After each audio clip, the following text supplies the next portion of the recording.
Welcome to day two. Yesterday we noticed why nighttime eating happens. Today we're taking it further, and I'm going to teach you how to swap food for what you actually need. So, when you want food at night, your body and brain are usually signaling something, but it might not be hunger. Here's how to decode it. If you are exhausted, instead of food, your body might be craving rest. So try swapping that snack for a bubble bath or stretching or even going to bed just a little bit earlier. If you're craving connection, that late night snack might be your brain's way of saying, I need comfort. Instead, ask your spouse or kids for a cuddle. Call a friend. Connection fills you more than cookies ever will. And if you're overwhelmed, because Lord knows I am half the time, right? Food often numbs those feelings. But what if you swapped it for organizing your calendar? Let's take some stuff off that calendar, or journaling, or even just reading something light to decompress. The key is to reinforce with yourself that this is exactly what I needed. That tells your brain, I know how to take care of myself. And it doesn't include this extra food. When I started doing this, I noticed how different I felt. I wasn't white knuckling food choices. I was actually meeting my needs. It's so different when you start giving your body and emotions exactly what it is that you need. So let's see, I've got a few questions here. What if I don't know what I need? Well, I think as women, we are always told what we're supposed to do, and it's rarely what we actually want to do. So I would say that's very normal that you might not know what to do, what you need, and how to give yourself that. So start with something. Guess what? It's okay if we get it wrong. Anything we think we're doing for ourselves is something amazing. And so it might not be the right fit yet, but just keep working through it. And so I like to think that anything can be solved in a bubble bath with a good book, but that's just me. So you can figure out what it is you need. The thing that's going to happen is if you really needed connection and you're trying to, I always use this extreme example, and you're trying to clean a toilet to distract yourself from eating, you're not going to want to clean that toilet, right? Because that was not the thing that you needed. And so if you find something that feels like, and you can exhale, that's fitting the need. So it's a swap for something that you still need, something that you would want. So what kind of comfort is it bringing you? What kind of thing is it? And sometimes it's a breath, a walk around the block, something like that. But figuring it out, what you're feeling, helps you figure out how to take care of that. And some of that's a learning process. That is the stuff I work with women all the time because we are not naturally taking care of ourselves. We take care of everyone else. You could probably predict everything that your children need ahead of time, your spouse, but for yourself, it's a little bit harder. So, let's see, another question. Can I swap food for chores like laundry? You can if it makes you feel good. I think I just mentioned that about the toilet. So you can come clean my toilets if you want. But yeah, if swapping food is gonna like make you feel like you're being punished because you're now not getting the food and you're having to do, what'd you say, laundry? I would say that would feel like a punishment to me. But if it feels good to you, then sure, you can do that. But I want to make sure that you're not punishing yourself. Sometimes people will be if I eat this, I have to do that now to like we've all become Catholic and we're penitents or something. But I'm not Catholic, and if I use that wrong, I'm sorry, but I think that's the right word. And so you're paying for it basically. You're being punished or something. You have to make up for it.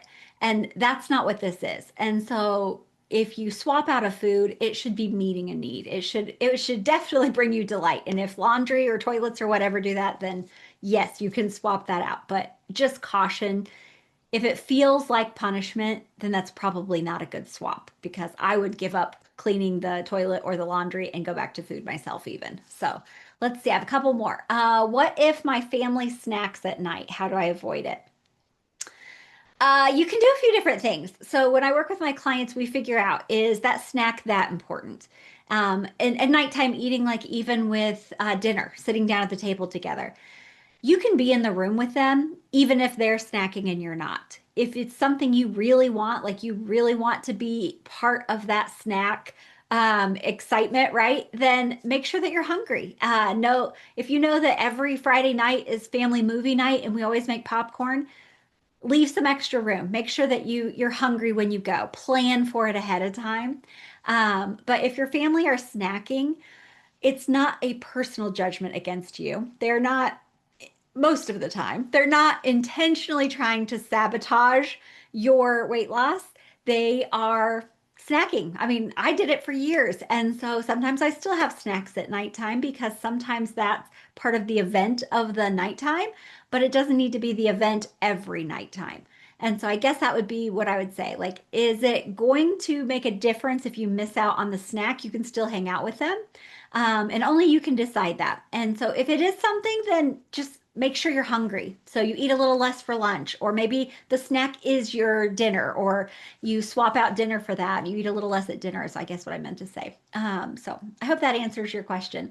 And those are definitely things I work with clients on, is figuring out what's important to them and why is it important. Is it a big deal if they don't do that, or that they do it differently? And so those are definitely things that we can work on together if you're interested. Let's see here. All right. What if I want food? Did I read that right? What if I still want food after the swap? Yes, right? In the beginning, I can almost guarantee you're still going to want food after the swap. It's a new routine, a new habit. And so if you are used to having nighttime eating, as soon as that house gets quiet and you do the thing for yourself, you're going to be like, and now it's time to eat the food. And so in the beginning, it's going to be different. It will be different, and your brain and your body is going to want to do exactly the same thing. And so it's going to take a minute to come up with something different. So as you're creating it, if you do sometimes still have the food after you've swapped out the other activity that you're trying to do, just be graceful. Like, give yourself lots of grace. Know that you're not going to get it perfect every single time, and that's okay. It's okay. And we'll just try again next time. And maybe that thing wasn't the right swap. Maybe you have a little bit less food. I try to tell people it's never ever too late to do the next best thing for yourself. And so maybe you grab the food and you spit it out. Maybe you just recognize that you ate it and that you weren't physically hungry for it after the food. Or we try to back that up so that we get better at, like, maybe we leave a Oreo in the bag where before we ate the whole Oreo bag, or we eat the first bite and then we're like, oh, I didn't really want that. Or we take it out of our mouth, or we even start to predict that, like, in this environment, in this like movie night on Friday nights, as we were talking about, that usually gets me to want to eat.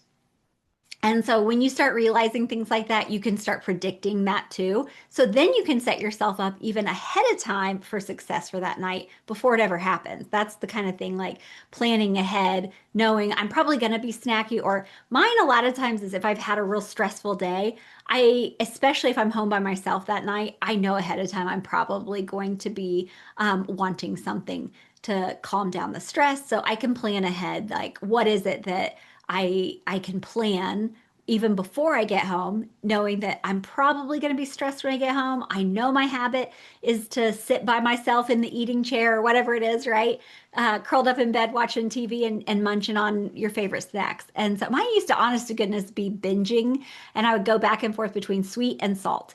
And so, yeah, I was 230 pounds for a reason. I would eat the whole bag of chips and then I would eat the whole carton of ice cream. And so, and anything less than that, I thought was me being successful. And I just kept getting that success to be before even now. So now I can plan ahead. And so on a night that I know I'm going to be by myself, I'm going to be extra stressed. Sometimes I decide, it's a good night for a walk. It's a good night for a book or my favorite podcast, and I go for a walk outside. Something that kind of like feels very loving to me. That's why I said earlier, it has to be that whatever it is you're swapping this out for, it has to feel like I take the most excellent care of myself when I do this, and it cannot feel like a punishment. So, any more questions? Thanks, Patty girl. I see you're on there. I think I'm looking okay today. I did have to go put some lip gloss on before I got on here. Let's see. All right. I guess that's all the questions. So this is why coaching is so powerful. It's not just about distracting yourself. It's about learning how to meet your needs directly so that food isn't your default because it has been. It's been all of our default for a very long time. So that's exactly how I help you practice in my sustainable success program. So I am getting ready to start my next group, and it's October 6th. I would love to have you there. It's a 12-week program where we dive in and really solidify making basic habits so simple and doable that you can be consistent with them. And so I don't want it to be another to-do list type thing for you. I want it to be so easy that it's just the next thing that you take the most excellent care of yourself with. And so we all know what healthy habits are, but figuring out how to do them so that they are simple enough to do them, so that they don't feel like a bunch of extra rules on our to-do list. That's how we're going to lose weight sustainably, keep it off. So, if that's something that interests you, go to my website, coachingkara.com/success, and you can learn all about it. This is a 5-day challenge, and today is day 2. So, if you're starting with me today, you can watch yesterday's already posted. And if you want to mark your calendar, I will be back on for the next 3 days in a row. I'll see you later. Bye.